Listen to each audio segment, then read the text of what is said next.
لیکن اس کے بعد جب فیصلہ محفوظ ہوا وہ باہر بیٹھے اور انہوں نے فوری کہا کہ مجھے سگار لا کے دیں. مطلب یہ ہے کہ شیخ رشید یہ کہنا چاہتے تھے کہ مطلب کیوں پریشان ہیں آپ جو ہے وہ انہوں نے بس اس کو بولا کہ آپ پریشان کیوں ہیں, پریشان نہ ہو, یہ جو مسئلہ چل رہا ہے انشاءاللہ ختم ہوگا. لیکن انہوں نے اپنے ایک چٹکلے کے انداز میں یہ بات کی جو یہاں پہ مناسب نہیں. خیر جب فیصلہ محفوظ ہونے کے بعد وہ اپنی کمرہ عدالت کے باہر بیٹھے تو سگار انہوں نے لگایا, اور ایس ایچ او جو تھانہ اپارہ کے ہیں انہوں نے کہا آپ کے سگار کدھر سے آپ کے پاس آئے. شیخ رشید نے کہا کہ مجھے 10 سال قید بھی لگا دو کہ تو میں سگار نہیں چھوڑوں گا. سگار نہ آج سے پہلے 7 سال قید میں چھوڑا ہے نہ اب چھوڑوں گا, بے شک 10 سال کے لیے اندر کر دو.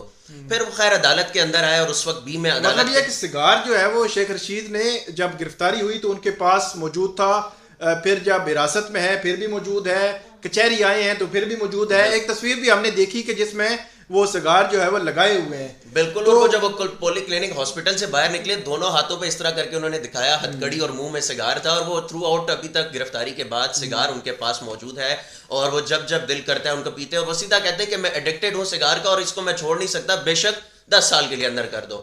اس کے بعد شیخ رشید صاحب کو کوئی اور سزا اگر نہ بھی دیں, صرف یہ سزا کافی ہے کہ ان کا سگار جو ہے وہ روک لیا جائے, بظاہر ایسے لگتا ہے. بظاہر ایسے لگ رہا ہے. یہ سزا کہا انہوں نے. اچھا اس کے بعد جب عدالت نے ان کو کہا کہ آپ فیصلہ سن کے جائیں گے, جج صاحب نے کہا, تو ان کو کہا گیا کہ آپ عدالت کے اندر بیٹھ جائیں. تو عدالت کے اندر جب بیٹھے میں وہاں پر موجود تھا تو شیخ رشید صاحب سے میرا مکالمہ ہوا, اور ان سے میں نے جب باتیں شاتیں چلی انہوں نے سب سے پہلا پھر انہوں نے پوچھا کہ ٹی وی پہ میرا بارے میں کیا چل رہا ہے. میں کہا شیخ صاحب جب آپ کو رات کو گرفتار کیا گیا تو اسی وقت ٹی وی پہ آپ کی خبریں چل پڑی کہ سابق وزیر داخلہ کو گرفتار کر لیا گیا, اور یہ وہ. میں نے ان سے کہا کہ آپ کا تو یہ بھی چلا کہ آپ نشے کی حالت میں پکڑے گئے اور شراب اور یہ وہ سارا. انہوں نے اپنے چٹکلے کے انداز میں پٹواری زبان میں انہوں نے کہا میں گلاں باندھے رہندے نے, میں آج تک سگار دا شوقین ہاں, وہ تو میں پی رہا ہوں بھی پیتا ہے. اس طرح دی ان کے انہوں نے باتیں کی. اس کے بعد انہوں نے کہا کہ عمران خان نے ٹویٹ کیا تھا میرے بارے میں. میں کہا آپ کی جب خبر چلی کہ آپ کو گرفتار کیا تو عمران خان صاحب کا فوری ٹویٹ آ گیا تھا, مذمتی ٹویٹ آ گیا تھا. پھر انہوں نے کہا اور کس کس نے ٹویٹ کیا. میں کہا جتنے پی ٹی آئی کے ایم پی ایز ہیں انہوں نے سب نے جو ہے اس کو کنڈیم کیا اور ٹویٹ کیا ہے. آگے سے بڑا پٹواری زبان میں ایک بڑا چٹکلا انہوں نے مارا, کہتے ہیں کہ چلو شکر ہے جنہ واسطے میں اتنا جیل کٹن جا رہے ہیں انہیں ٹویٹ تو کر دیتا, پتہ چلے ٹویٹ بھی نہ کیتے تو میں جیل چلا جاؤں. تو یہ انہوں نے اپنے پٹواری زبان میں کہا کہ میں جیل چلا جاؤں اور پتہ چلے جن کے لیے گیا ہوں اور وہ ٹویٹ بھی نہ کریں میرے لیے یا کنڈیم بھی نہ کریں. پھر اس کے بعد انہوں نے اپنے وکیلوں کے ساتھ اور گپ شپ میں انہوں نے کہا کہ اب جو ہے میں جب جیل یہاں سے رہا ہوں گا اپنا میں ریٹ زیادہ بڑھاؤں گا, کیونکہ کہتے ہیں کہ میں ٹاک شوز میں جب بھی بیٹھتا ہوں تو میں ہائیسٹ پیڈ بندہ ہوں جس کو پیسے پے کیے جاتے ہیں. اب تو میں نہیں, وہ میرا خیال انہوں نے یہ کہا تھا کہ ان کو پروگرام کی آفر تھی اور 1,20,00,000 روپیہ یہ آفر تھی کہ کوئی آپ پروگرام کریں کسی ٹی وی ٹاک شو یا ٹائپ یا کسی ٹی وی پہ, تو انہوں نے یہ کہا کہ اس کا ریٹ جو ہے وہ بڑھا دیں گے. ایک تو انہوں نے یہ بھی کہا کہ مجھے 1,20,00,000 روپے کی جو ہے پروگرام کرنے کی آفر ہے کہ آپ وہاں پہ بیٹھے, میں آپ اس کا بھی ریٹ بڑھاؤں گا. اور انہوں نے کہا کہ جو مختلف چینلز کے ٹاک شوز میں مجھے بلایا جاتا ہے ایز اے مہمان, میں اس کا بھی ریٹ بڑھاؤں گا.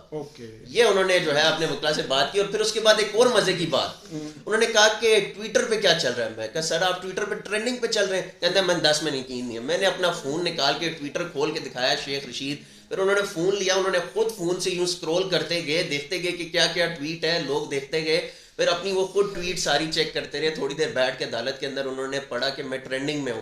پھر اس کے بعد ہاں انہوں نے عمران ریاض خان کا بھی جب ان کو بتایا گیا ان کا بھی پوچھا, پھر کہتے ہیں ٹرینڈنگ تے زیادہ کون ہے. میں کہا شیخ صاحب دو ٹرینڈنگ دے ہیں, میں اوے.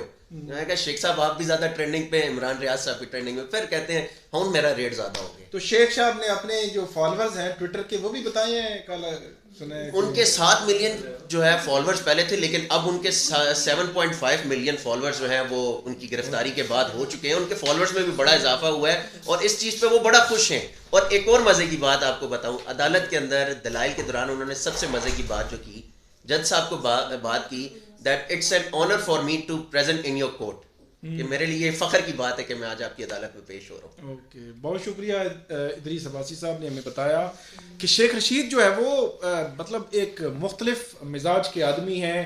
ان کا جو ہے وہ سگار جو ہے وہ ساتھ رکھنا, اس کے علاوہ مطلب چھوٹی چھوٹی جو ہے وہ یہ خواہشیں, Twitter trending, Twitter followers, Imran Khan کی ٹویٹ, پارٹی دوسری پارٹی لیڈرشپ کی ٹویٹ, تو یہ ایک بڑی مطلب ایک دلچسپ گفتگو تھی جو ادریس عباسی صاحب نے ہمیں بتائی.